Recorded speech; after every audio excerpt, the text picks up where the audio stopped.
Assalamualaikum warahmatullahi wabarakatuh. Nama saya Surmansyah Tanjung, NIM 2108765, Prodi Pendidikan Kepelatihan Olahraga. Baiklah, di sini saya akan mencoba mengerjakan ujian tengah semester dari mata kuliah anatomi fisiologi, yaitu dari materi 1 sampai materi 6. 1. Pengertian anatomi fisiologi.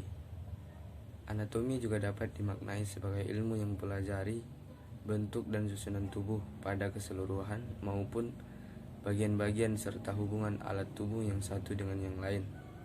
Fisiologi adalah ilmu yang mempelajari tentang faal atau pekerjaan atau fungsi dari tiap-tiap dari jaringan tubuh atau bagian dari alat-alat tubuh dan fungsinya. 2. Anatomi fisiologi sel. Lebih dari 200 tipe sel yang berbeda memiliki fungsi berkontraksi untuk mempertahankan homeostatis bagian sel, yaitu membran plasma, sitoplasma, dan nukleus. 3. Anatomi fisiologi jaringan. Terbagi menjadi jaringan penutup. Jaringan penutup yang menutupi bagian luar dan dalam yang terdiri dari jaringan epitel dan endotel. 2. Jaringan penunjang. Sekumpulan sel khusus yang serupa bentuknya, besarnya, dan pekerjaannya yang berfungsi untuk menunjang, menyokong berbagai susunan tubuh yang ada di sekitarnya. Yang ketiga, jaringan otot. Terdiri dari sel-sel otot yang bentuknya panjang dan ramping. Keempat, jaringan syaraf.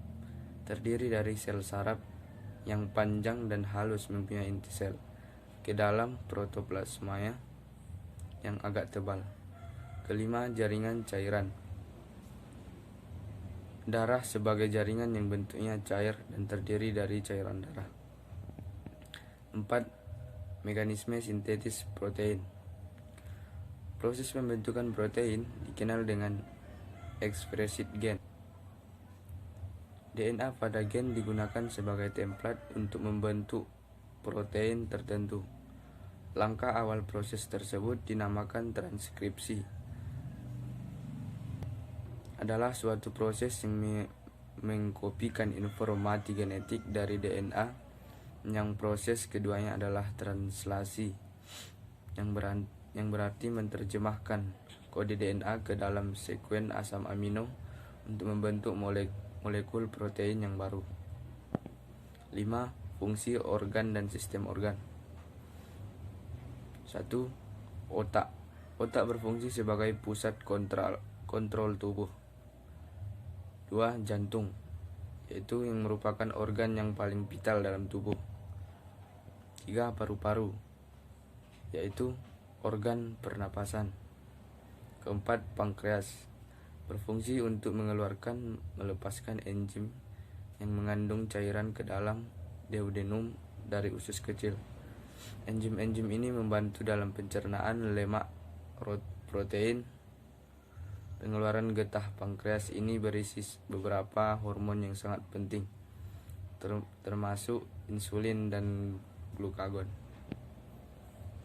6. Ginjal. Ginjal berfungsi sebagai pembersih tubuh alami dari tubuh manusia. Selanjutnya, hati, yang membentuk sejumlah fungsi metabolik penting yang berbeda selain rektifikasi zat beracun. Hati ini juga memproduksi protein hormon. Fungsi lain dari hati yaitu untuk pembakuan darah, mengontrol gula darah, dan membunuh kuman. Terakhir, usus kecil. Berfungsi sebagai organ utama penyerapan makanan pada saat yang sama. Juga berperan dalam proses pencernaan. 6. Mekanisme transfer aktif dan transfer pasif. Transfer pasif merupakan transfer yang tidak memerlukan energi yang terjadi secara spontan. Transfer aktif diperlukan juga energi dari sel untuk melawan gradien dan konsentrasi hipotonis atau hipertotonis. 7. Struktur dan perkembangan tulang. A. Tulang kompak. Tulang kompak bentuknya padat, keras, dan membentuk luar untuk jaringan tulang lainnya. B. Tulang spon. Tulang spon terletak di bagian dalam dari tulang kompak, rapuh dan memiliki banyak pori atau rongga-rongga. 8. Mengidentifikasi tulang yang terdapat pada sistem rangka. 1. Skeleton rangka. Tulang tengkorak. Tulang tengkorak adalah tulang yang menyusun kerangka kepala. Yang kedua, tulang dada. Tersusun dari tiga tulang hulu, tulang badan, dan tulang tajuk pedang.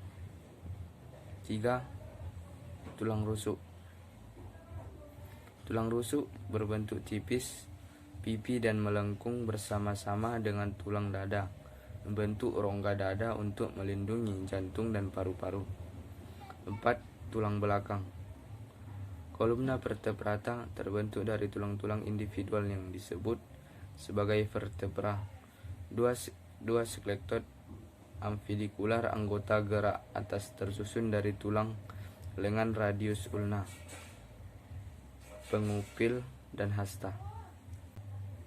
3. Pergelangan tangan karpal, telapak tangan, tulang jari-jari. Anggota gerak bawah tersusun oleh femur, tibia, patella, tarsal, metatarsal, phalanges, atau tulang jari kaki. 5. Tulang panggul. Tulang panggul terdiri atas 2 buah tulang. 9. Jenis struktur fungsi sendi.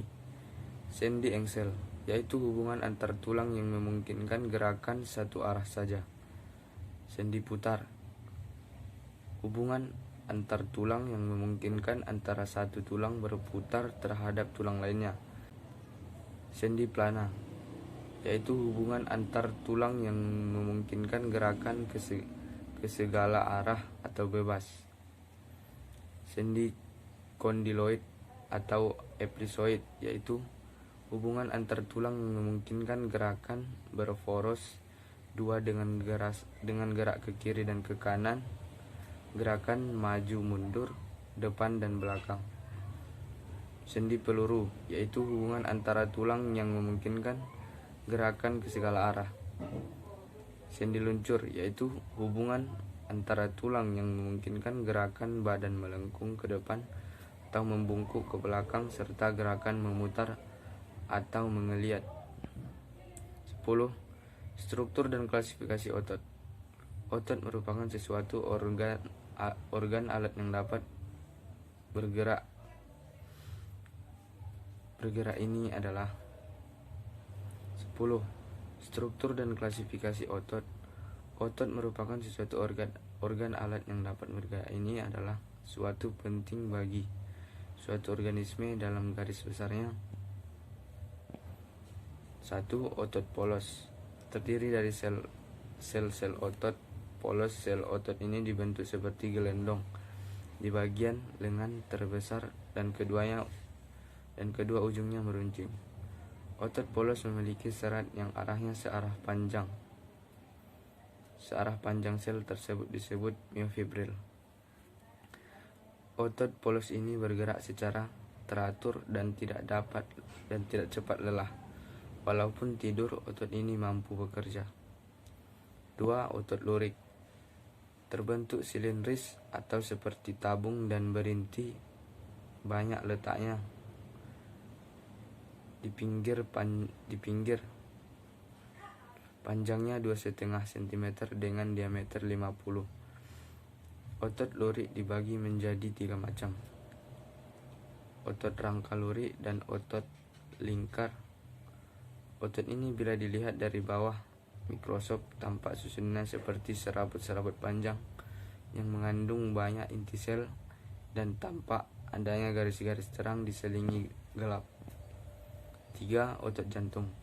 Otot ini berbentuk seperti otot lurik. Perbedaannya ialah bahwa serabut bercabang dan bersambung satu sama lain, berciri merah khas dan tidak dapat dikendalikan kemauannya. Kontraksi ini tidak dipengaruhi fungsi saraf hanya untuk memperlambat kontraksi karena itu disebut otot tak sadar. Cara kerja otot jantung tersebut yang membedakan adalah neurogenic. 11. Mekanisme kontraksi otot. Fleksor, bengkok, sama dengan insektor. Subnasi, depressor, energis, dan dilator. 12. Struktur dan klasifikasi sistem saraf. Berdasarkan struktur dan fungsinya dapat dibagi menjadi 3 kelompok. 1. Sensorik.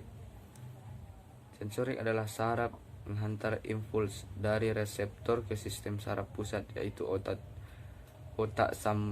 sambung belakang. Wujud akson dari saraf sensorik berhubungan dengan saraf asosiasi. 2. Sel saraf motor.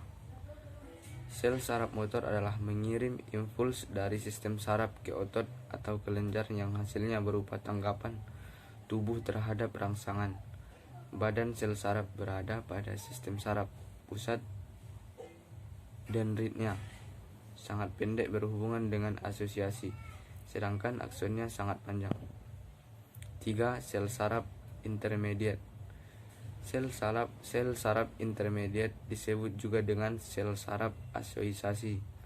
Sel ini dapat ditemukan di dalam sel saraf pusat yang berfungsi menghubungkan sel saraf motor dan sel saraf sensori, atau berhubungan dengan sel saraf lainnya yang ada dalam sistem saraf pusat. 13. Konsep mekanisme kerja impuls sel saraf.